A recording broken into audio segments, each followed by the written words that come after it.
তাহলে একটু সাজগোজ করো, লোকে দেখবো। কি দিয়া সাজুন?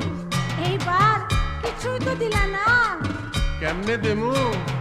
এবার পূজা বোনাসও পাইলাম না, তোমারেও কিছু দিতে পারলাম না।